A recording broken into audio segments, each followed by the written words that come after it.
네, 안녕하세요. 자, 여러분, 지난 시간까지 품사에 대한 우리 한번 공부를 해봤는데요. 품사는 사실 전체적으로 문법 내용 중에 가장 큰 비중을 차지한다고 볼 만큼 중요성이 있었죠. 그래서 제가 아예 별을 붙이고 시작을 했는데요. 우리 전체적인 내용에 대한 복습이 먼저 선행이 됐다고 생각을 하고 대표적인 문제를 좀 살펴보도록 하겠습니다. 자, 제가 대표 문제 5가지를 좀 꼽아봤는데요. 여러분, 먼저 첫 번째 문제를 한번 펼쳐보도록 하겠습니다. 자, 한번 넘겨볼게요. 119쪽에 12번. 자, 우리 용언에 관한 문제를 좀 2개 살펴보도록 할 건데요. 자, 품사가 전체적으로 중요했던 만큼 문제에 실질적으로 적용하는 것도 굉장히 중요하겠죠. 자, 일단은 별 2개를 달고 시작을 하겠습니다. 네, 그래도 3개 버금가는 문제라고 보시면 될 것 같고요.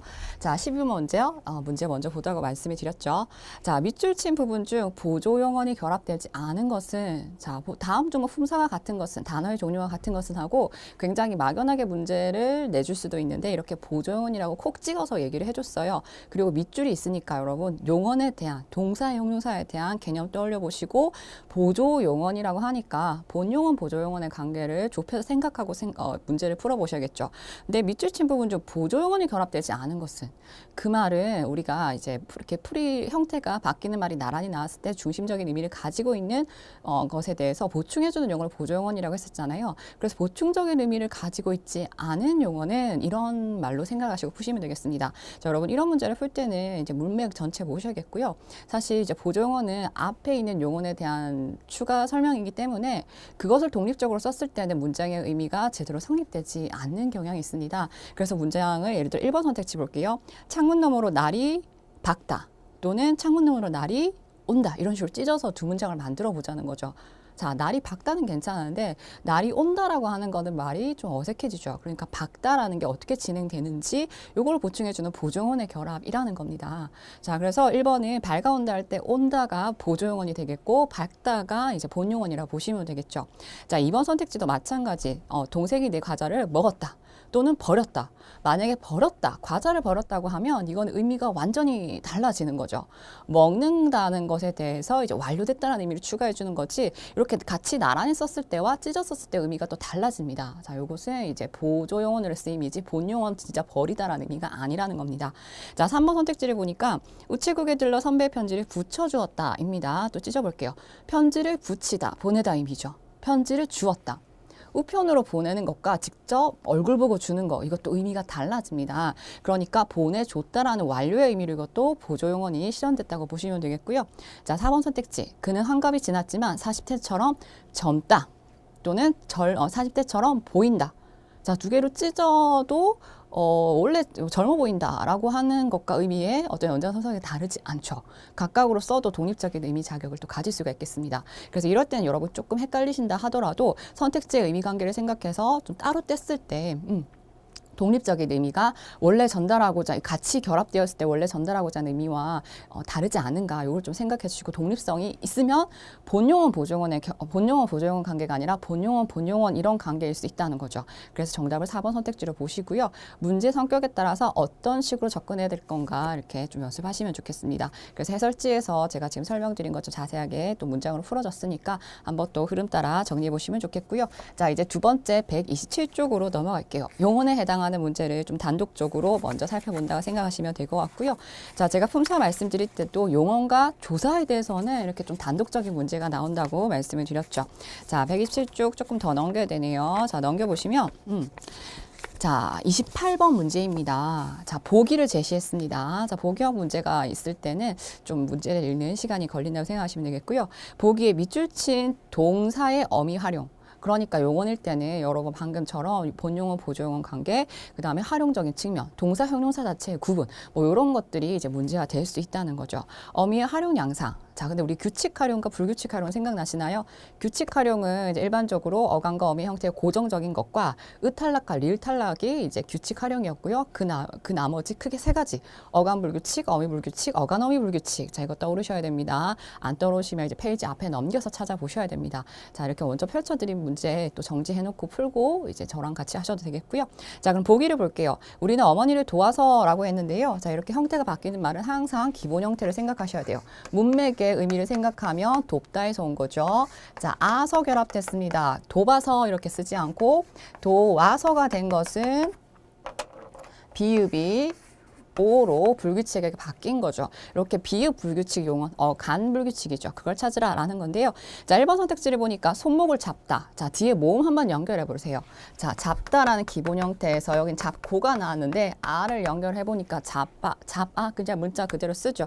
규칙입니다. 자, 2번 선택지 보니까 생선을 굽고 문맥을 살펴봤습니다. 자, 생선을 굽다. 자, 잠이 연결될 때는 괜찮아요. 자, 모음이 연결될 때가 문제예요. 굽어 이런 식으로 쓰지 않고 구워라고 비읍이 오 또는 우로 이렇게 불규칙하게 활용될 수 있는 거. 자, 이게 비읍 불규칙이었고요. 같은 양상의 선택지 2번으로 선택하시면 좋겠습니다. 자, 근데 이제 우리가 또 선택지를 먼저 좀 점프를 해서 보니까 5번 선택지에서 나이가 드니 허리가 굽고 근력이 떨어진다. 보이시죠? 굽다가 또 나왔어요. 근데 이제 근데가 아니죠. 굽고라고 나왔는데 기본 형태는 또 굽다에서 생각을 해주시고요. 여기 문맥을 보시자는 거죠. 허리가 굽었다, 구부러졌다 그 말이죠. 그때는 비읍 불규칙이 아니라 다른 단어로 굽어라고 활용한다는 거 좀 생각을 해주시고요. 그래서 이거는 이제 규칙 활용으로 생각해 주셔야 돼 이제 문맥이었습니다. 자, 3, 4번도 보시니까 집지라고 있네. 집다 이렇게 손가락으로 집다 있죠. 자, 집어라고 쓰는 규칙 활용. 자, 그냥 접다도 접어라고 이제 여기선 친절하게 모음으로 활용이 되어 있죠. 그래서 비읍 불규칙에 해당하는 것은 2번으로 최종적으로 선택을 하시면 되겠고요. 자, 우리 다음으로 이제 조사와 관련된 문제를 이제 하나 대표적으로 풀 텐데요.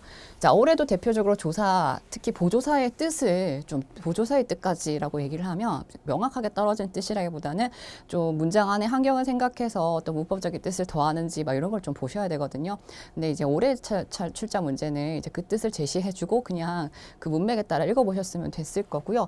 그 밖에 또 어떤 문제가 나올 수 있을지 자, 우리 페이지 바로 이제 99번에 있죠. 자, 29번을 먼저 보실 거고요.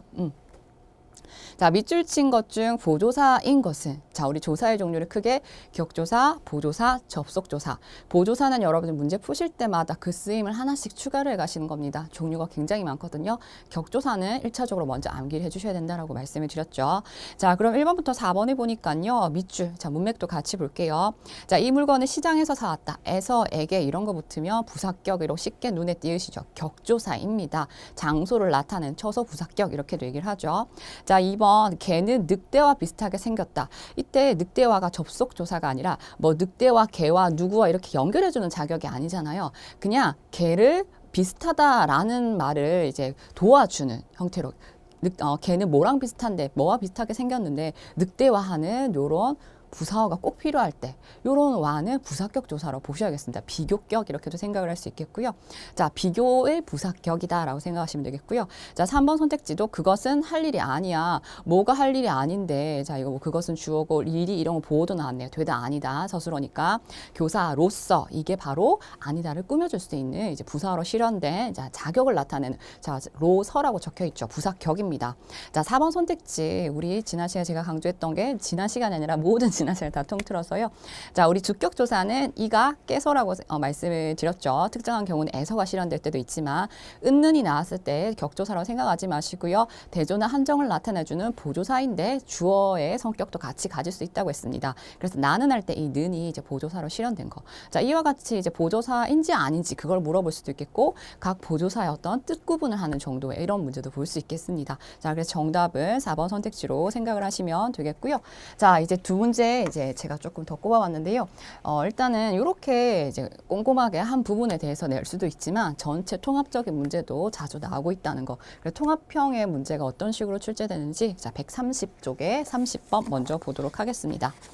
자, 130쪽에 30번을 먼저 볼 텐데요. 잠시만요. 제가 또 페이지를 넘기는 게 자, 130쪽에 30번 네, 볼게요.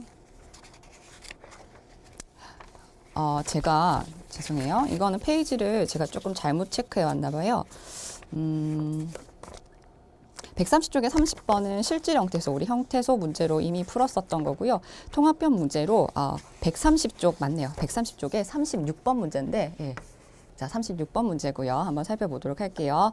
자, 밑줄 친 단어와 같은 품사인 것은 이렇게 냈어요. 품사인 것. 그래서 우리가 품사 전체, 단어의 종류 전체를 떠올려야 되는 이런 문제로 좀 자주 나오죠. 자, 밑줄 친 것만 보지 마시고요. 항상 똑같은 형태라도 문장 상황 속에서 어떤 상황에 나왔냐에 따라서 품사가 달라질 수도 있잖아요. 그래서 그걸 또 확인을 하셔야 되는데 지금 가급적의 밑줄이 그거 있어요. 우리 저기 들어가서 뭐 실현되는 조건들이 좀 달랐다는 주의점 좀 앞에서 했었던 부분인데 이 가급적 뒤에 보니까 빠른이란 말이 나왔고 가급적이 빠른을 수식해주는 그런 상황으로 나왔죠. 이 빠른은 빠르다에서 형태가 바뀐 거고 형용사입니다. 형용사, 동사 이렇게 용어를 꾸며주는 것을 우리 부사라고 얘기를 하죠. 그래서 이번에는 이제 가급적은 부사로 실현됐다라고 생각하시면 되겠고 부사를 찾으시오라는 문제이죠. 그래서 1번 선택지를 보니까 서해 장엄한 낙조. 장엄한을 보시고 여러분 기본 형태 장엄하다를 떠올려 주시고요. 거기서 낙조라는 뒤에 명사를 꾸미고 있기 때문에 관형사 가지 마시고요. 관형사는 불변합니다. 또 형태가 안 바뀌어야 돼요. 관형사는 예를 들면 저는 항상 이해시가 먼저 생각나요. 새 옷이 있다 뭐 이런 거 형태가 안 바뀌면서도 명사를 꾸밀 때 관형사가 되고 장엄하다에서 형태가 바뀐 장엄한 낙조라고 되어 있는데 이런 명사를 꾸미는 것은 여전히 이 아이의 정체성은 형용사라는 거죠. 형용사가 이렇게 명사를 꾸밀 때도 있으니까 자 어쨌든 근데 지금은 부사를 찾아야 되는 거니까 이거 부사는 아니구나 하고 넘어가셔도 돼요. 사실 빠르게 푸시려면요. 하지만 이거 공부하는 단계니까 꼼꼼하게 좀 보는 거고요. 이번 선택지가 바로 헌옷하고 헌이 형태는 고정인데 옷이라는 명사를 꾸며주고 있기 때문에 이게 관형사인 거죠. 자 3번 선택지 보겠습니다. 어서가 뒤에 오는 다녀오너라 라는 용어를 꾸며주고 있기 때문에 정답은 3번으로 어렵진 않게는 선택할 수 있었고요. 4번은 춤 뒤에 을이라는 목적격 조사도 붙어 있죠. 자, 명사라고 생각을 하시면 되겠습니다. 자, 이거 비교적 쉬운 문제를 먼저 통합적 문제로 좀 살펴봤고요. 좀 복합적으로 나온 문제가 이제 우리 페이지 앞으로 다시 거슬러 올라가시면 최근 회차의 문제입니다. 예, 가장 최신 문제라고 보시면 되겠고요. 자, 그래서 115쪽의 문제 통합형의 품사의 문제가 나왔는데 4번 보겠습니다. 명사의 개수가 가장 많은 것은 제가 통합형이라고 해놓고 발문에서 명사의 개수를 이렇게 물어봤으니까 명사 문제 아닙니까 하실 수도 있는데 이걸 풀기 위해서 전체적인 지식을 알아야 정확하게 명사를 골라낼 수가 있었기 때문에 이제 통합형으로 생각하시면 돼요.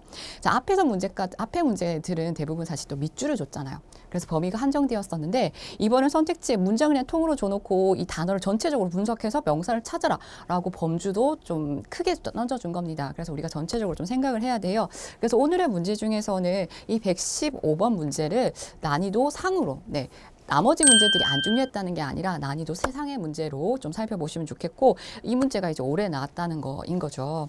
자, 그럼 4번에 1번 보도록 하겠습니다. 자, 제가 설명을 드릴 텐데요. 여러분 좀 헷갈리시면 다시 116쪽에 그대로 펼쳐져서 이제 정답의 해설에 좀 더 한눈에 보게끔 정리가 돼 있으니 그걸 같이 넘겨서 보셔도 되겠습니다. 자, 1번 선택지를 보니까요. 여러분 일단 명사를 찾기 전에 명사라고 최종적으로 확정을 하려면 반드시 그런 건 아니지만 대부분 뒤에 조사가 붙어 있어요. 명사 뒤에는요. 자, 그런 거에 좀 착안하시면서 일단 우리가 공부하는 차원이니까 단어의 개수로 먼저 쪼개고 각각의 품사를 전체적으로 좀 살펴보도록 할게요. 자, 1번 선택지입니다. 타율에라고 되어 있는데 에라는 조사 보이시죠? 자, 그러면 타율, 명사, 조사, 에 붙었습니다. 관한 돼 있는데 관한, 관하다라고 형태가 바뀔 수 있는 말이죠. 동사라고 생각하시면 되겠고요. 관하다에서 형태가 바뀌었어요. 관형사의 어미가 붙어서 한이라는 말을 꾸며주고 있거든요. 자, 이때 한. 자, 여러분 좀 주의하셔야겠는데요. 관한, 한하고 뒤에 걸 꾸며주고 있어요. 꾸밈을 받아서 의미가 분명해지는 이런 명사를 의존명사라고 하죠. 그래서 이 유형을 처음 봤다 하더라도 띄어쓰기가 돼 있고 뭔가 꾸며주고 있네? 단독으로는 무슨 말인지 모르겠네? 라고 하면 의존명사의 유형이 아닐까 여러분이 스스로 문제 풀 때 생각을 하시면 좋겠죠. 그래서 우리가 흔히 일상적으로 말할 때 가능한 이렇게 해라 뭐 이렇게 표현을 하는데 그것도 가능하다에서 형태가 관형사의 어미가 붙어서 가능한 한하고 띄어쓰기하고 요거 더 써주셔야 되는 겁니다. 문장에서. 자, 어쨌든 지금 동사랑 이제 의존명사 나왔고요. 독보적인, 자, 이게 좀 문제였어요. 우리 적이 붙는 게 품사 방금 가급적하고 부사를 살펴봤잖아요. 자, 근데 이거 우리 이론 시간에 먼저 했었습니다. 독보적 뒤에 이다에서 형태가 바뀐 인이 나왔죠. 이다는 예외적으로 서술격 조사였잖아요. 이런 격조사가 붙은 말은 그 앞에 말이 체언이라는 거, 그럴 가능성이 크다는 거. 그래서 이때는 뒤에 걸 꾸며준다기보다는 독보적이다라는 말로 풀어낼 수가 있습니다. 그래서 이 독보적을 명사로 체크하셔야겠고요. 이는 서술격 조사입니다. 자, 그리고 기록도. 자, 도라는 보조사 붙어 있고 기록은 명사이죠. 깨졌다는 쉽게 동사로 생각할 수 있겠습니다. 그래서 각각을 좀 풀어봤는데 여러분 좀 이제 문제 선택지 체크를 하신다면 명사는 타율, 한, 독보적, 기록 이렇게 4개라고 옆에 적어주시면 되겠죠. 자, 2번 선택지를 또 볼게요. 자, 상자에 자, 조사가 하나 붙었기 때문에 명사 플러스 조사 생각하시면 되겠고요. 자, 이런 거 가리키는 말라고 무조건 대명사 하지 마시고요. 뒤에 것이라는 의존명사가 있죠. 이럴 때는 네, 대명사가 아니라 조사 없이 것을 꾸미고 있죠. 뭐 예를 들어 그래도 이런이라는 말 뒤에 또 뭔가 이제 격조사를 넣어서 말이 되면 그게 대명사일 수도 있으나 그렇지 않고 바로 것을 꾸미기 때문에 관형사로 보셔야 되는 거죠. 지시관형사 이렇게도 표현할 수 있겠고요. 자, 것 뒤에 이 붙은 이제 조사고요. 깔끔하게는 깔끔하다에서 생각을 하시면 자, 우리 형용사라고 생각할 수 있겠습니다. 정돈되다, 정돈이라는 명사에다가 되다가 붙어서 이미 동사가 된 겁니다. 한 뭉치는 여러분 조사를 제외하고는 그냥 단어 하나로 보셔야 돼요. 형태수로 쪼개는 거 아닌 이상. 그러니까 정돈되다는 동사고요. 그 뒤에 또 이어지는 있다도 있었다도 동사로 보시면 되겠습니다. 그래서 명사를 찾아보면 상자, 것 이렇게 2개로 선택지 체크하시면 되겠죠. 그래서 많은 걸 찾으라니까 지금까지는 1번 선택지가 되겠네요. 자, 3번 선택지에서 이제 뭉텅이 어절별로 또 단어를 쪼개보면 친구 단독적으로 이건 명사로 생각하시면 되겠고요. 자, 왜라고 되어 있는데 뒤에 조사가 는 이렇게 2개나 붙어 있죠. 이 외도 좀 단독적으로 쓴다기보다는 뭐뭐 외에는 이런 식으로 좀 꾸밈을 받아야 됩니다. 그래서 의존명사라고 생각하셔도 될 것 같고요. 어쨌든 친구나 왜 둘 다 의존명사도 따로 품사가 아니라 명사 종류 안에 의존명사가 있는 것이므로 명사로 챙겨 가셔야겠죠. 자, 다른 사람에게라고 되어 있는데 자, 일단 사람에게 할 때 에게는 조사고 사람이 명사인 거 아시겠죠. 자, 이 다른 거 다르다라는 말은 이제 뒤에 사람을 꾸미는 이제 관형사로 보시면 되겠고요.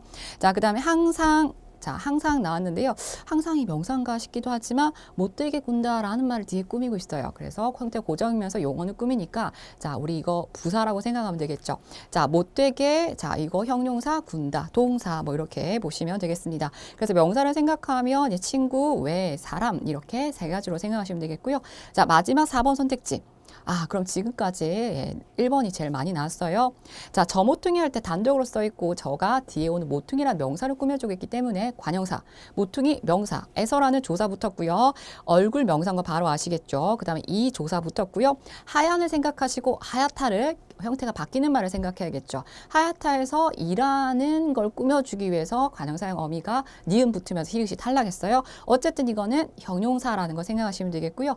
이라고 했을 때 이게 뭐 대명사냐 아니냐 뒤에 가라는 조사도 붙었고요. 하얀은 수식을 또 받고 있습니다. 자, 이럴 때 또 의존명사라고 아 이때는 그쵸 이라고 했는데 이가 대명사도 생각할 수 있는데 이 혼자 이가라고 했을 때 이때는 어떤 가리키는 말이라기보다는 앞에 말에 꾸밈을 좀 받고 있죠. 이럴 때 좀 의존명사라고 생각을 해주시면 되겠고요. 자, 걸어오고 있다. 이거 걸어오고 이제 뭉쳐져 있으니까 하나의 단어죠. 동사, 동사라고 보시면 되겠네요. 자, 그래서 4번 선택지 모퉁이, 얼굴, 이 이렇게 3개의 명사로 이루어져서 정답은 1번 선택지. 실제로 만약에 문제를 풀었을 때는 물론 이거 전체적으로 다 꼼꼼하게 분석을 해야 이제 정확하게 푸는 건데 명사를 찾으라고 하니까 확실하게 보이는 명사 위주로 처리를 하고 나중에 이런 것 가실 때는 그렇게 하셔도 되겠습니다. 자, 그러면요. 지금 이제 지난 시간에 했던 주요한 굵직한 개념에 대해서 대표 문제를 좀 살펴봤고요. 자, 다음으로 이제 우리 문법 범주 이제 최종적인 것 중에 이제 마지막으로 하나가 남았습니다. 자, 우리 책으로 다시 돌아가서요. 자, 계속 책이긴 했죠. 자, 우리 화면 넘겨볼게요. 자, 우리 개념 부분으로 넘어가서 108쪽입니다. 품사에 이어서 여러분이 아셔야 될 이제 문법적인 범주가 문장이라고 보시면 되겠거든요. 자, 이 문장에 대한 거, 네, 제가 앞에서 이제 품사에 대한 대표적인 문제를 풀다라고 말씀드렸고, 2번째 학습 목표가 오늘 이 부분입니다. 굵직하게 꼭 아셔야겠고요. 문장을 이루는 구성 요소인 문장 성분에 대해서 반드시 아셔야겠고요. 이 문장 성분들이 모여서 문장을 이루죠. 이 문장의 구조 또는 짜임이라고 해요. 문장의 종류라고도 볼 수 있겠고요. 자, 문장 성분들이 어떻게 모여서 이걸 이루어가는가, 이 문법적인 충의까지 알고 가시면 된다는 겁니다. 자, 그럼 먼저 문장에 대해서 그러면 문장을 이루어가는 방식을 배운다는 건데 한마디로 108쪽에서 그럼 문장의 정의를 좀 먼저 보겠습니다. 문장의 정의, 자, 문장 체크해 주시고요. 우리의 생각, 감정을 담아, 자, 뒤에 줄 긋겠습니다. 의미상 그 자체가 하나의 완결성을 가지는, 의미상 그 자체 하나의 완결성을 가지는 것 중에서의 최소단위라는 거죠. 나의 생각을 실현하는 이제 완결된 단위 중에서는 최소단위다라고 보시면 되겠고요. 문장이 끝났으면 알리는 표지, 그게 바로 문장 구호 중에서 마침표라고 생각하면 돼요. 우리 흔히 이렇게 표시하는 마침표. 자, 그럼 문장을 이루는 그 요소들을 좀 살펴볼 텐데요. 그게 바로 문장 성분이라고 했잖아요. 문장 성분에 딱 체크를 해주시고요. 문장 성분에 해당하는 게 바로 우리 동그라미 2번에 해당하는 주성분부터가 문장 성분입니다. 자, 근데 문장 성분을 본격적으로 들어가기 전에 우리 문법적인 층위를 좀 구분하기 위해서 어절이다, 구다, 절이다 라는 말도 좀 아셔야겠는데요. 먼저 기억의 어절을 보겠습니다. 어절은요, 자, 제가 첫 시간부터 계속 말씀드리는 예시가 이거죠. 자, 나는 밥을 먹는다. 자, 문장이 이게 하나예요. 자, 이렇게 내 생각을 표현하는 것 중에 이렇게 끝나는 표지가 있고요. 자, 그때 이걸 단어로 쪼개면 조사까지 쪼개야 되니까 하나, 둘, 셋, 넷, 5개죠.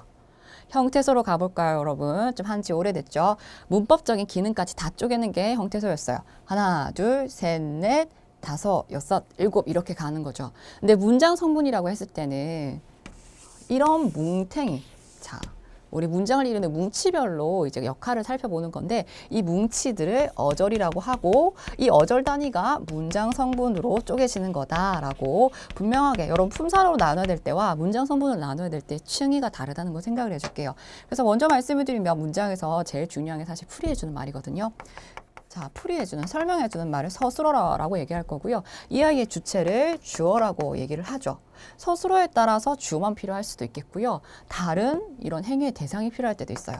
그래서 서술어에 따라서 다른 문장 성분이 몇 개가 필요한가라고 정해지는데 이제 그게 이제 서술어의 자릿수다라고 하고 뒤에 나옵니다. 그럼 이 서술어는 본인의 개수 빼고 나머지 필요한 요소를 생각해 보면 2개가 필요하죠. 그래서 2자리 서술어, 먹다는 2자리 서술어다. 이렇게까지 연결이 됩니다. 그래서 이런 각각의 덩어리들이 문장에서 어떤 역할을 하는지 좀 살펴볼 거고요.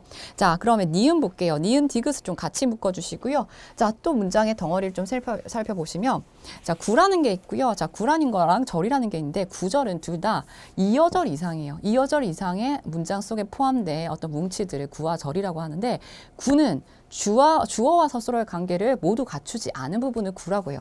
예를 들어서 제가 여기까지만 밑줄을 그으며 문장을 이루고 있는 하나의 구예요. 주어와 서술어 관계를 다 이루지는 않잖아요.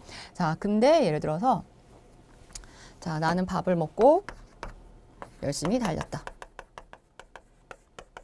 자, 문장을 조금 더 길게 썼어요. 자, 근데 제가 여기까지 밑줄을 그었어요. 그러면 일단 목적어는 사실 신경 쓰실 필요가 없고요. 구절의 개념을 생각할 때 뭉치 3덩어리 이상인데 주어, 서술어가 포함이 돼 있죠. 이럴 때 문장을 이루고 있는 요소 중에서 절이라고 합니다. 예, 이런 문법적인 층이 먼저 알고 가실 거고요. 자, 그럼 문장 성분에 대해서 본격적으로 좀 자세히 해볼 건데요. 자, 그렇게 뭐 내용이 품사처럼 막 그렇게 복잡하지는 않습니다. 예, 좀 살펴보면 칠판에서 먼저 정리해보고 갈게요. 자, 문장 성분을 크게 3가지로 나눠주시면 좋겠는데요. 문장을 이룰 때 꼭 필요한 필수적인 요소인 주성분이 있고요. 걔를 꾸며주는 부속 성분이 있어요. 딸려 있는 거죠. 자, 그러고 혼자 독립적으로 쓰는 독립성분이 있습니다. 자, 여러분 층위마다 안에 또 하위 항목이 있으니까 그렇게 기억해 주시면 좋겠고요. 주성분 안에 우리가 앞에서 살펴본 자, 서술어가 있고요. 자, 서술어에 따라서 나머지가 이제 결정된다고 좀 말씀드렸는데 모든 서술어가 특정한 상황에서 다 아는 거 아닌 이상 주어가 다 필요하죠. 자, 그 다음에 먹는다처럼 을을이 붙어서 이 서술어 행위의 대상이 되는 자, 목적어가 주성분에 들어가고요. 자, 보어 우리 격조사할 때 사실 말씀드렸어요. 되다 아니다라는 말 앞에서는 주어 말고 이가가 붙는 꼭 필요한 보충 설명이 필요하다고 했죠. 자, 그게 보어라고 생각을 하시면 되겠고요. 자, 보어는 그래서 서술어 되다 아니다 앞에서 자, 이 앞에서만 출현한다는 거 꼭 생각해 주시고요. 복격조사 이 또는 가예요. 자, 그래서 이거는 이제 주어랑 헷갈리지 말도록 생각을 해주시면 좋겠고요.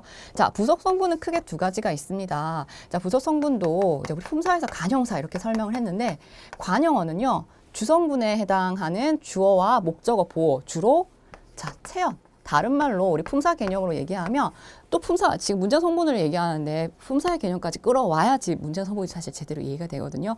주로 체언을 꾸며주는 것을 관형어라고 해요. 관형어라고 했을 때 형태가 바뀐다 안 바뀐다 이런 거 생각 안 하거든요. 관형사는 형태까지 안 바뀌어요. 관형사로 최종적으로 체언을 꾸면서 그렇게 결정이 됐지만 관형어는 뭐라고 하죠? 제가 먼저 말씀드릴게요.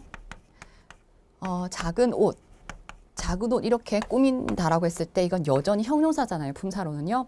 근데 이 뭉치로 봤을 때 문장 성분으로 얘기하면 관형어가 될 수 있어요. 형태 바뀐다 안 바뀐다 그런 거 생각 안 하는 거니까. 그래서 뭘 묻느냐에 따라서 대답이 좀 달라질 수 있겠고요. 똑같은 거라도. 자, 그 다음에 부사어 가겠습니다.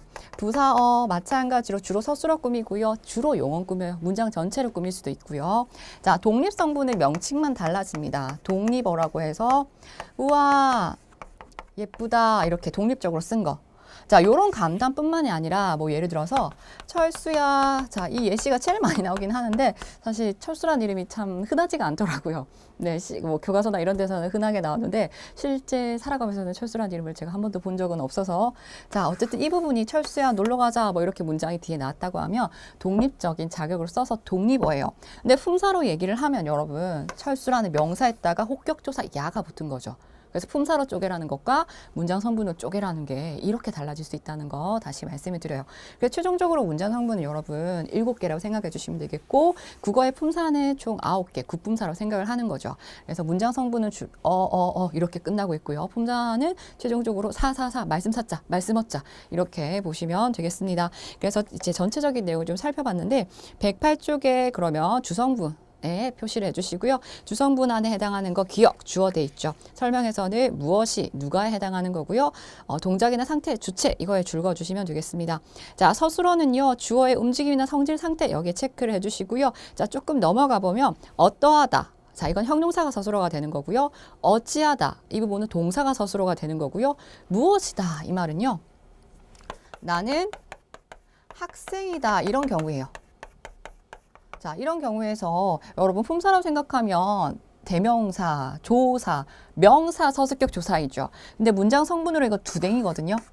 자, 문장 성분으로는 주어와 서술어 이렇게 볼 수 있는데 이 서술어가 명사에다가 서술격 조사 무엇이 무엇이다 이렇게도 서술어가 될 수 있다는 거 생각해 주시면 되겠습니다. 자, 그러면 109쪽 넘어가서 계속 볼게요. 자, 109쪽에서 부속 성분에 대한 그 주성분 계속 설명 먼저 보겠습니다. 목적어에서는 무엇을 해당하는 거 그래서 설명 줄거주시면 서술어의 동작의 대상 줄거주시고요. 목적격 조사 을을이 붙고요. 사실 다른 보조사가 결합하기도 하고 문장에서 을을이 생략돼서 나오기도 하니까 이제 문장의 상황을 서술어와의 관계를 생각하면서 좀 보셔야 될 때가 있습니다. 자, 보호 같은 경우에는 되다 아니다 진하게 체크해 주시고요. 복격조사 이가 이것 좀 체크하시면 되겠습니다. 자, 그럼 이제 부속 성분의 밑줄 좀 그어 보시면 주성분을 꾸며주는 역할 줄 그어 주시고요. 관형어 부사어 있다 이렇게 묶어 주시면 자, 관형어는 체언 줄 그어 주세요. 주로 체언을 꾸며준다. 부사어는 주로 용언 수식하고 나머지도 수식할 수 있다. 자, 흐름 따라 이해하시면 될 것 같고요. 자, 독립성분 또 체크해 주시고요. 독립적으로 쓰이는 성분이고 독립성분에는 독립어 하나가 있다는 거 보시면 되겠습니다. 자, 그럼 109쪽에서 제가 좀 그 참고 부분을 안 읽고 넘어갔는데요. 자, 이것 좀 살펴보셔야 돼요. 자, 제가 아까 서술어가 문장에서 다른 문장 성분의 개수를 뭐라고 하죠? 정하는 그 필수적인 요소라고 했잖아요. 그럴 때 서술어가 다른 문장 성분의 개수 몇 개가 필요하느냐? 한 자리, 두 자리, 세 자리 대표적인 게 나왔죠. 그래서 한 자리 읽어보시면 이해되실 것 같고요. 자, 두 자리 서술어가 될 때 이제 주로 목적어가 좀 필요하다 보시면 되겠습니다. 자, 세 자리 서술어 예시 좀 보겠습니다. 세 자리 서술어에 해당하는 서술어가 대표적으로 여기다, 주다, 넣다가 나왔는데요. 주다는 좀 반드시 하나 그냥 이해 차원에서 암기해 주셔도 좋을 것 같은데요.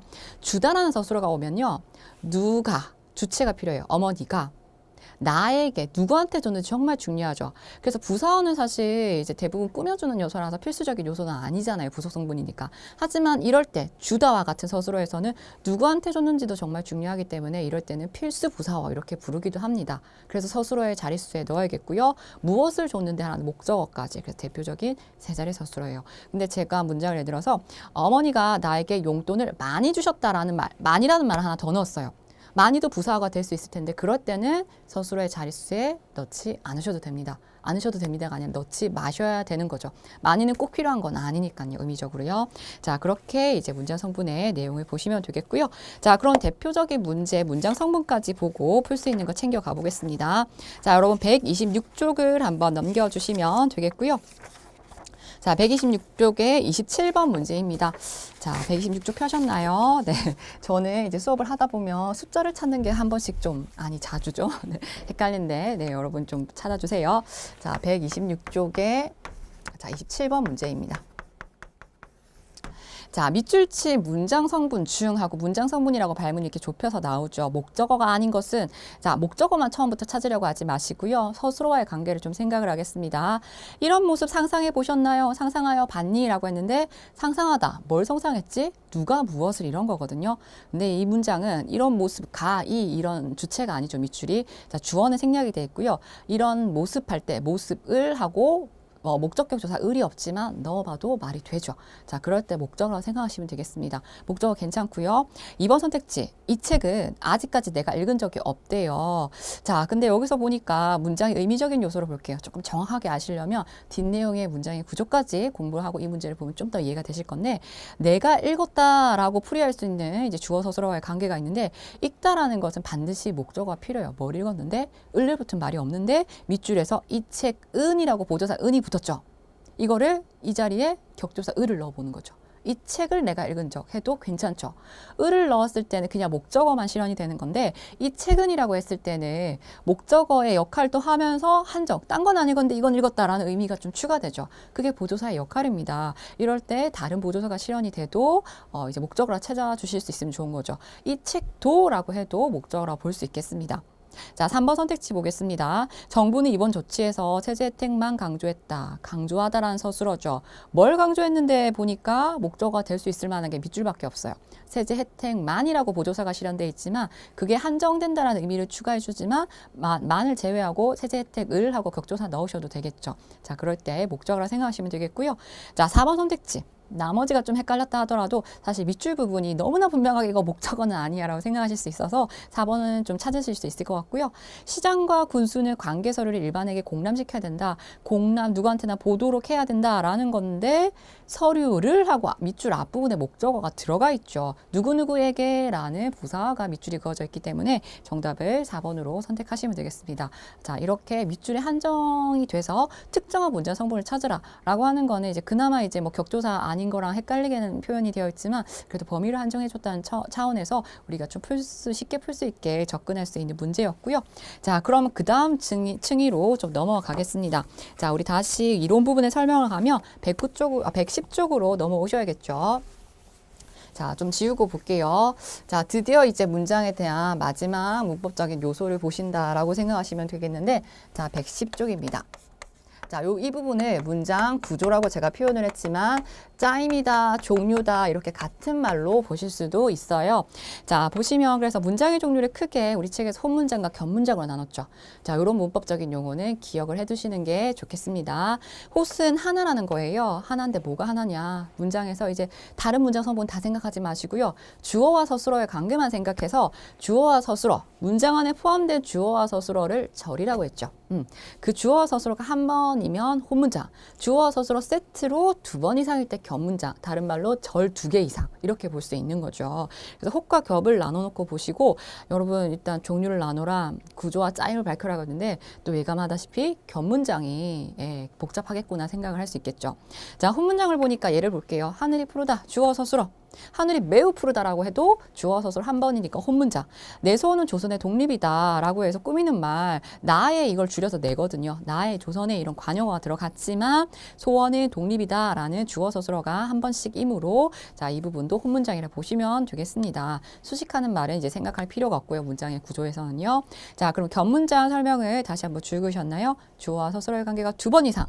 그 겹문장 안에서 또 안긴 구조다. 이어진 구조다 이렇게 가면 되거든요. 자, 칠판으로 먼저 정리하고 가겠습니다. 다시 한번 혼문장. 자, 호시다 라고 표현을 했고요. 자, 두 번째 겹문장. 자, 주어 서술어 세트로 2번 이상. 자, 겹문장 안에 이제 두 가지가 있는데요. 자, 구조가요. 아는 문장이라는 문장이 있고요. 자, 두 번째로 이어진 문장이라고 볼 수 있겠습니다. 자, 아는 문장 같은 경우에는 말 그대로 이렇게 뭔가 커다란 주어 서술어가 작은 주어 서술어를 절의 형태로 이렇게 포함하고 있는 형태. 예, 그런 격구조라고 보시면 되겠고요. 이어진 문장은 또 시각화시키면 주어와 서술어가 나란하게 이렇게 끊을 수 있게 이어졌다라 보시면 돼요. 자, 예를 들면, 네, 예를 들어 볼게요. 이어진 문장이 조금 더 간단해서 이거 먼저 설명을 드리면, 하늘이 맑다 이렇게 혼문장으로 실현이 될 수 있지만, 네, 엉뚱한 거 좀 갖다 붙여요.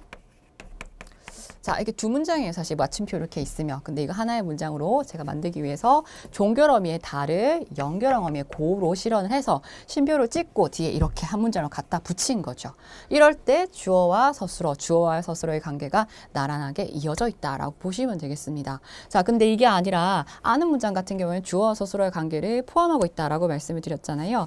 그래서 여기 있는 예시 중에서 먼저 하나 말씀을 드리면 우리는 깨달았어요. 아이고, 깨달았다. 자, 깨달았다라는 거는 뭘 깨달았다. 뭐 이게 좀 필요하잖아요. 목적어. 목적어 자리에서 우리는 뭔가를 깨달았다. 이 목적어 자리에서 자, 보시면요. 이건 책에 나와 있는 예시거든요. 그녀가 옳다라는 주어 서술어의 관계를 넣어요. 넣었는데 이렇게 종결 어미를 가지고는 넣을 수가 없습니다. 이 다 자리에 이 옳다라는 말을 명사처럼 역할을 해주도록 성격을 바꿔준 어미, 그걸 전성어미라고 하죠. 명서형 전성어미를 음을 딱 넣어서 옳았음, 자, 옳았음 돼 있는데 옳음 이렇게 저 그냥 바꿀게요. 앗하면 그냥 과거 시제라고 생각하시면 되겠고요. 옳음 뒤에 이제 을하고 목적격 조사를 붙여서 저는 가로를 쳤지만 문장에서는 이거 없이 나오겠죠. 자, 구조를 보시면요. 주어와 서술어의 관계가 있고 그 안에 또 주어와 서술어 뭐뭐 다로 풀어줄 수도 있어요. 근데 종결어미 다는 문장 안에 들어갈 때는 필요가 없으니 전성어미 형태로 바꿔서 이렇게 넣었다는 거. 이렇게 포함하는 구조. 이런 걸 시각적으로 확인해 주시고 이런 것을 아는 문장이라 한다. 겉에 있는 입장에서는 아는 문장이고요. 사실 속에 있는 이 절의 입장에서는 안긴 문장이라고 보셔야 되는 거죠. 네. 자, 요거를 크게 간다고 보시면 될 것 같고요. 자, 구조는 개념이 잡히셨죠? 자, 그러면 제가 이어진 문장을 먼저 간다고 말씀을 드렸는데 이어진 문장 먼저 볼게요. 이어지는 문장에 의미적으로 봤을 때 대등하게 이어진 문장이 있고요. 종속적으로 이어진 문장이 있습니다. 제가 아까 산이 맑고 하늘이 푸르다. 맑고라고 안 적었죠. 산이 아무튼 그 문장은 사실 그 뒤 앞뒤 내용을 바꿔도 원래 전달하고자 하는 의미랑 별 차이가 없어요. 그럴 때 대등한 자격이라고 보시면 되겠고요. 종속이라고 했을 때는 앞에 있는 내용이 뭔가 조건이나 원인이나 이런 것처럼 나줘야 뒤에 결과가 자연스럽게 이어지기 때문에 그 앞뒤 내용을 바꾸면 원래 전달하고자 하는 의미랑 달라지게 되는 그런 문장을 종속적으로 이어졌다라고 보시면 됩니다. 자, 우리 책에 있는 거 110쪽의 하단 부분의 칸을 먼저 볼게요. 대등하게 이어질 경우에 우리 앞에 있는 절의 어미가 어떻게 바뀔 수 있는지 고며 은하 지면 든지 이렇게 되어 있는데요. 예문 바로 볼게요. 자, 인생은 짧다가 짧고로 바뀌어 있죠. 고에 체크해 주시고요. 예술은 길다. 예술은 길고 인생은 짧다. 바꿔도 원래 전달하고자 하는 의미랑 별 차이가 없어요.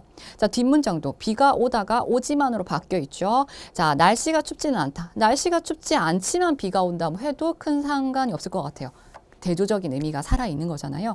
그래서 이거는 막 어미를 대등하게 이어진 거 암기한다 이렇게 하기보다는 여러분이 이제 의미적으로 대등한지 종속적인지 좀 보셔도 될 것 같고요. 물론 어미도 누니킴 해주시는 정도로는 좋습니다. 자, 그럼 종속적으로 보시니까요. 비가 오다가 오와서라고 결합이 됐죠. 와서. 이게 원인이 돼서 날씨가 추운 거죠. 날씨가 추우면 자, 추워서 비가 온다라고 하면 이게 좀 말이 안 되는 거잖아요. 그럴 때 종속이라고 보시면 되겠고요. 자, 두 번째 문장도 눈이 온다. 자, 근데 오더라도로 바뀌었죠. 자, 눈이 오더라도 우리는 출발한다. 우리가 출발하더라도 눈이 온다. 이렇게 하면 또 말이 안 되죠. 이럴 때 종속이라고 보시면 되겠습니다.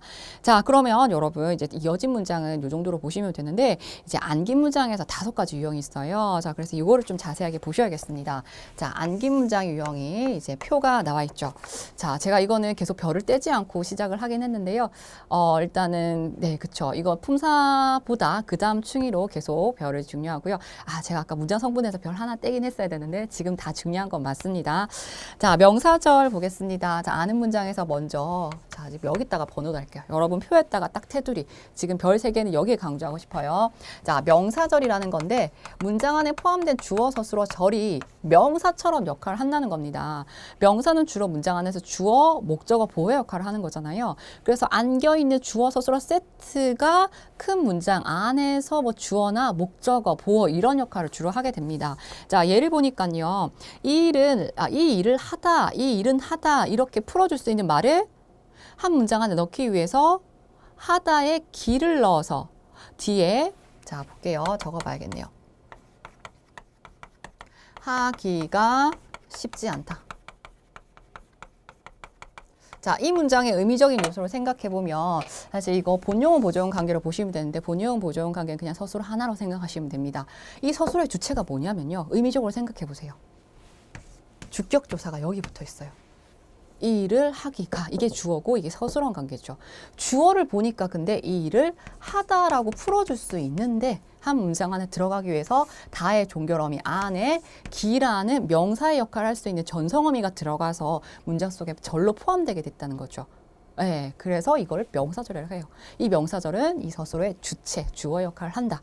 이렇게까지도 기억하시면 좋을 것 같고요. 자, 이런 식으로 두 번째 문장 볼게요. 자, 농부들은 학수고대했어요. 뭘 기대했는데 목적어 자리를 보니까 비가 오다가 또 오다에서 오기로 자, 기에 체크해 주시고 이렇게 바뀌어서 목적어 자리에 들어갔죠. 그래서 이 밑줄 부분이 이제 안긴 절에 해당하니까 여러분 이렇게 좀 체크가 돼 있지만 여러분들 봐주시면 좋겠고요. 자, 또 이제 그녀가 옳았음 이거 제가 말씀드린 거고요. 민현경 씨가 밝혀졌어요. 어떻게 밝혀졌냐 했더니 익명의 독지가였음이 밝혀졌다라고 얘기를 했죠. 자, 그래서 이것도 익명의 독지가였다라는 말이 씀이라고 주체처럼 실현이 되어 있습니다. 그래서 예문으로 보시고도 확인하시는데 실질적으로 문제를 풀 때는 여러분 어떻게 하시면 좋겠냐면요. 최종적으로 뒤에 오는 서술어 말고 또 용언의 형태가 뭐뭐다로 풀 수 있는 말이 문장 중간에 들어가 있잖아요. 그러고 그 문장 중간에 들어가 있는 말에 주체가 생각이 들 수 있죠. 그럴 때는 절로 보시고 안긴 절로 무슨 절인지는 일단 잘 모른다 하더라도 형태가 바뀌는 말이 문장 중간에 들어가 있고 그거랑 호응하는 주어의 의미를 생각할 수 있다면 그건 절로 보셔야 된다는 거죠. 그때 명사절로 실현된다고 하는 것은 어미 다 자리에 아까 기를 넣어서 기라는 명사형 전성어미를 넣을 수도 있겠고요. 자, 우리 책에서 이렇게 미음 돼 있는 거 이제 해석하실 수 있죠. 음이 붙을 때도 있고 미음이 붙을 수도 있습니다. 요것만 가지고도 자, 하다도 함 이렇게 바꿀 수도 있잖아요. 그런 식으로 명사형으로 바꿔서 문장 안에 넣을 수도 있고요. 자, 참고로 하나 더 적겠습니다. 사실 이거에 대한 견해가 좀 여러 가지인데 예를 들어서 뭐 하다인데 이거를 하는 것 뭐 이런 식으로 바꿔가지고 의존명사 것을 가지고 와서 뒤에 어떤 격자소를 붙여서 명사형으로 만들어서 명사절로 실현할 때도 있거든요. 근데 이거에 대한 관점을 이제 뒤에 보시면도 알겠지만 이렇게 명사절로 보기도 하고 하는 이 뭐 이렇게까지 범주를 끊는다면 또 다르게 보기도 합니다. 자, 어쨌든 뒤에서 또 말씀을 드리도록 하고요. 여러분이 공식적으로 암기하실 것은 문장에서 서술어를 제외하고 중간에 이제 의미적인 주어가 있고 그 다음에 이제 풀어줄 수 있는 용언이 들어가 있는데 음이나 미음이나 이런 기 요런 말들이 들어가 있다. 명사절이 아닐까 명사절로 찾아내시면서 이렇게 보시면 좋겠고요. 자, 그다음 두 번째 관형절. 관형절을 이제 요소를 좀 생각해 보시면 자, 주어 서술어 관계 전체가 관형어 역할을 해요. 관형어는 명사, 체언 꾸미는 거죠. 그래서 그 꾸미는 역할을 한다는 건데 예문을 볼게요. 자, 이 책은 자, 전체 주어 서술을 생각해 보면 이 책은 책이다 이렇게 나왔네요. 주어 서술어 책이다 이렇게 해도 되는데 좀 의미가 자세하지 않죠. 그래서 중간에 뭘 넣었냐면 내가 읽다 라는 주어 서술어 관계를 가진 문장을 절로 바꾸기 위해서 다를 자 종결어미가 필요 없어서 은이라는 자 은는이 결합되면 관용사용으로 어미를 바꿔줍니다. 읽은의 형태가 되니까 책이라는 뒤에 명사를 꾸미게 만들어요. 되셨나요? 관형어로 읽으는 관형어가 될 수 있죠. 관형어로 만들어서 이제 명사를 꾸미게 문장 안에 넣었습니다. 그래서 이 전체 주어 서술어의 절을 이제 관형어의 역할을 하니까 관형절이다 이렇게 보는 거죠.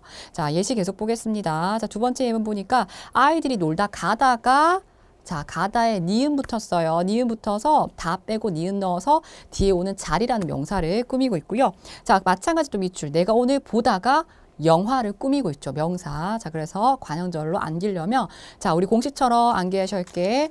자, 보시면 관형절은 수식을 하려면 이제 관형사형의 관형어의 역할을 만들어준 전성어미가 필요한데 은이나 니은이나 는도 자 은이나 니은이나 뭐 는도 될 수 있겠고요. 뭐 먹는 빵 할 때 뭐 이런 것도 는도 될 수 있겠고요.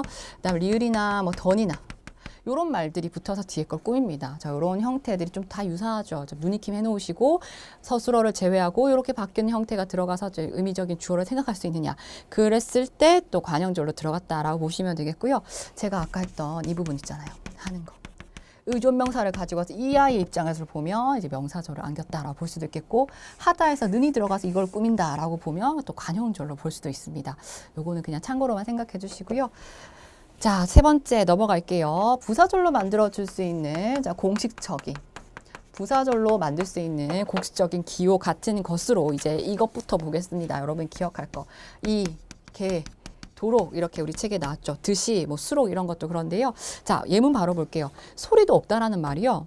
없다에서 없이로 바뀌어서 자, 소리도 없이 그는 사라졌다라고 하는데 소리도 없이가 그를 꾸미는 게 아니라 소리도 없이 그? 무슨 말? 아니죠. 소리도 없이 사라졌다 하고 사라졌다라는 서술어를 꾸미고 있어요. 그래서 이제 소리도 없다라는 주어와 서술어가 사라지다라는 이제 서술어를 꾸미고 있으니까 부사어 역할을 하는 거죠. 없다에서 이라는 말로 바뀌어서. 되셨나요? 자, 이럴 때 또 부사절로 찾아주시면 되겠고요. 그래서 이 세 가지는 이렇게 명사 역할을 한다, 관형어 역할을 한다, 부사어의 역할을 한다라고 바꿔주는 말들을 좀 반드시 암기를 해주셔야겠습니다. 자, 반드시 암기고요. 별 계속이죠. 자, 그럼 나머지 이제 인용절과 서술절 조금 간단한데요. 서술절은요, 절 전체가 서술어 역할을 하는 건데 이런 것처럼 뭔가 바꿔주는 어미들의 요소가 없습니다. 자, 예를 보겠습니다. 자, 예를 보면 서술절은 여기 뭐가 나왔죠? 앞발이 짤. 자, 예문 하나 기억하시면 좋을 것 같아요. 전 토끼는 귀가 길다. 뭐 이걸로 좀 더 많이 생각이 드는데 이 문장을 보시면요. 서술어 하나죠. 하나인데 주어가 도대체 누구라는 거죠. 두 개로 보여요. 자, 이럴 때 서술절로 안겼다라고 보시면 되는데 이거 문장 풀어주면 어떻게 되냐면요. 토끼는 짧다. 자, 요런 문장과 앞발이 짧다라는 문장이 합쳐졌다 보시면 돼요. 그래서 이 토끼는 짧다가 이렇게 들어갔어요. 그래서 사실은 이 주어와 서술어가 절이 될 수 있겠고 이 주어와 서술어가 전체 토끼는 이란 주어에 대해서 풀이해주는 토끼가 어떠한데 란 전체 풀이해주는 서술어 역할을 하거든요. 자, 그래서 이게 서술절이다라고 보시면 되겠고 언뜻 우리가 공식은 없지만 찾아주실 때 서술어 하나에 주체가 두 개로 보이는 거 이걸 서술절로 안겼다 보시면 되는 거죠. 자, 그럼 인용절 넘어가겠습니다. 자, 인용절을 보니까 고라고 하고라고 되어 있는데요. 고라고를 반드시 암기해 주시고요. 자, 예문 첫 번째 우리는 인간이 존귀하다. 인용이라는 자체가 딴 데서 따온 거잖아요. 그 흔적을 남겨주는 건데 인간이 존귀하다. 주어 서술어 관계가 돼 있죠. 존귀하다고 믿는다. 누군가 인간이 존귀하다 얘기했을 텐데 그 말을 자기 문장 속에 녹여서 간접적으로 따올 때 간접 인용이라고 하고요. 요럴 때는 뭐 따옴표나 이런 거 필요 없이 뒤에 고라는 이거 인용 격조사입니다. 예, 그래서 이것도 조사였어 하고 새로운 유형어를 좀 봐주시고요. 자, 어떤 아이가 나보고 놀렸다. 근데 그 아이가 바보 뭐 이렇게 그게 그냥 서술어 바보야 이렇게 했을 수 있는데 이제 모든 걸 다 생략하고 그 말 그대로 따왔죠. 이럴 때는 큰 따옴표를 쓰고 라고가 직접 인용격 조사예요. 그래서 라고 같은 경우에는 큰 따옴표를 반드시 해주셔야 됩니다. 그리고 이건 참고인데 띄어쓰기 가서 더 자세하게 말씀드리고 싶은데요. 하고는 하다라는 말의 형태를 그냥 바꿔서 인용하는 거라서 앞말이랑 좀 띄어쓰고 이제 인용해야 되는데 이건 띄어쓰기 가서 자세히 말씀드리고요. 일단 인용절에서 지금 고랑 라고가 조사이므로 앞말과 붙여서 고는 간접 인용, 라고는 직접 인용. 이건 좀 지금 반드시 암기해 주시면 좋겠어요. 자, 그래서 제가 안 썼죠. 서술절. 자, 서술절로 안길 수도 있겠고요. 자, 인용절로 안길 수도 있겠다. 자, 서술절로 안길 때는 주어가 두 개로 보이고 서술어는 한 개. 인용절은 고와 라고의 조사가 결합된다는 거 생각할 수 있겠습니다. 자, 이거 전체가 별표이고요. 그래서 문장의 짜임이다, 종류다, 구조다라고 하면 혹겹을 먼저 생각하시고 자, 이거를 또 기준을 제시를 안 해줘요, 문제에서. 우리가 이걸 다 생각해야 되거든요. 큰 층의 속격을 먼저 생각하고 전부 다 혼문장인데 하나만 겹문장인가 이런 거 생각하시고, 전부 다 겹문장이라면 아는 건지 이어진 건지 먼저 생각하시고, 전부 다 이어진 문장이라면 둘 중에서 생각하시고, 전부 다 아는 문장의 선택지가 나왔다면 이 중에서 뭔가 성격이 다른 게 없느냐라고 좀 보셔야 되는 거죠.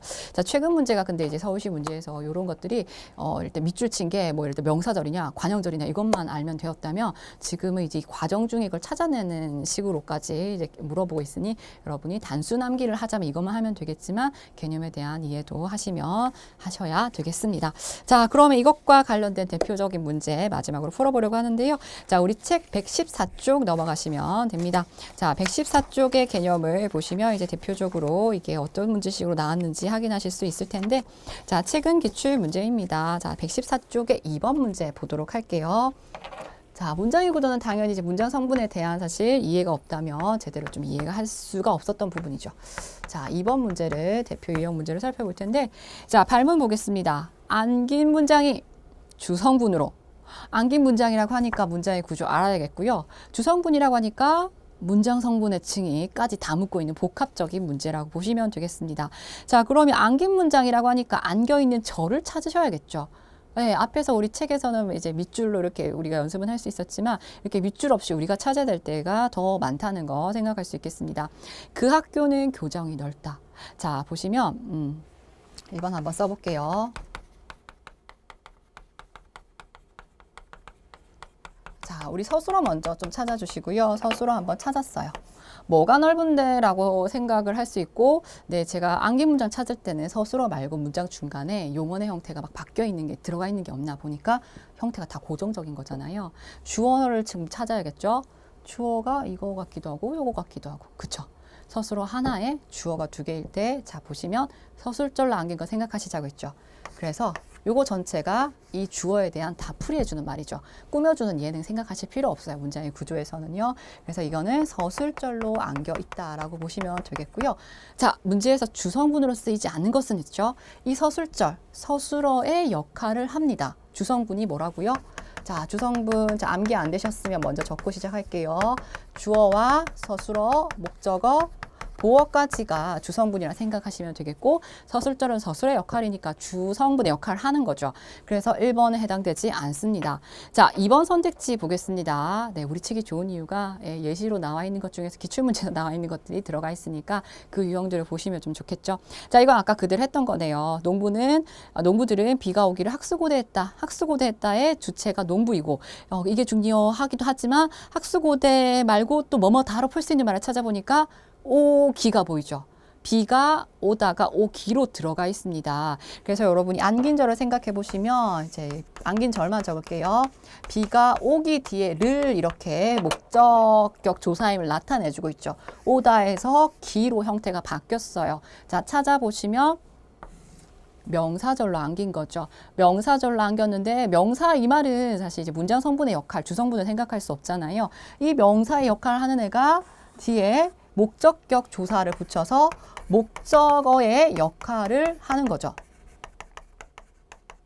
절이라고 하면 명사절인데 명사절이 하는 기능 중에서 목적어 역할을 하는 거죠. 그래서 주성분에 해당하는 기능에 해당되니까 이제 2번도 해당이 되겠고요. 자, 3번 선택지 보니까 어지럽다 나왔죠. 자, 어지럽다 서술어 있고 또 뭐뭐 다로 풀 수 있는 게 사실 놀다도 나왔고 가다도 나왔어요. 근데 우리 겹구조도 될 수 있으니, 자, 최종적으로는 가다에서 간하고 니은 받침 있죠. 니은 받침이 들어가서 자, 아이들이 놀다 가다가 뒤에 오는 자리라는 명사를 꾸며주고 있으므로 이거는 이제 앞에서 봤던 관형절을 생각할 수 있겠습니다. 간할 때 니은을 체크해 주시고 자리를 꾸며준다는 거 확인하면 그때 3번 선택지는 그러니까 관형절, 관형어 역할입니다. 자, 관형어는 주성분에 해당되지 않으므로 정답은 3번으로 선택하시면 되겠고요. 자, 4번은 이제 조금 더 추가되는 유형으로 기억하시면 좋겠는데요. 자, 대화가 어디로 튈지 아무도 몰랐다. 몰랐다의 주체는 일단 아무도라고 돼 있죠. 누군지 모르는 아무에다 도가 붙었지만 아무도 몰랐다. 몰랐다는 무엇을 몰랐는 데가 좀 필요하거든요. 그래서 앞에 밑줄을 그어 보시면 대화가 어디로 튈지를, 튀다에서 튈지 이렇게 돼 있죠. 튈지라고 돼 있어요. 튀다, 라는 기본 형태에서 다 자리에 어미예요, 어미. 자, 근데 이건 해설지 설명을 보시면요. 참고표 맨 마지막에 달렸습니다. 자, 뭐뭐드냐, 냐, 는지, 니은지, 든지, 을지, 뭐 이런 것들. 자, 이런 것들은 이 전체. 자, 이런 전체가 그냥 다른 뭐 뒤에 추가되는 말 없이 명사절로 실현될 수 있거든요. 그러고 뒤에 자, 격조사가 나와 있지는 않지만 모르다는 목적어가 필요하기 때문에 뒤에 대화가 어디를 튈지를 하고 르를 붙여보니까 말이 되는 거죠. 명사절로 시작되면서 목적어의 역할을 한다라고 보시면 되겠습니다. 대화가 튀다 이렇게 주어서 서로 관계가 되는 거죠. 그래서 이것도 목적어 역할이 주성분에 있으니 정답은 4번도 해당이 되고 해당되지 않은 관형절로 실현되었던 관형어 역할을 하고 있었던 이제 3번이 정답으로 골라주시면 되겠습니다. 자, 제가 이 부분 특히 이제 문법 부분 같은 경우에는 문제가 좀 흐트러져서 영역별로 좀 배치한 표를 자료실에 좀 올려드렸다고 말씀드렸잖아요. 반드시 그걸 확인하시면서 여러분 공부했던 부분에 해당되는 개념의 문제부터 이렇게 좀 꼼꼼히 풀어보시면 좋겠습니다. 자, 그러면 이제 문법층에 대한 전체적인 걸 살펴봤는데요. 그 다음 시간에는 이제 이 종합적인 문법 요소에 대해서 좀 살펴보려고 하니까요. 복습 열심히 하시고 그 다음 계속해서 수강하시면 좋겠습니다. 고생 많으셨습니다.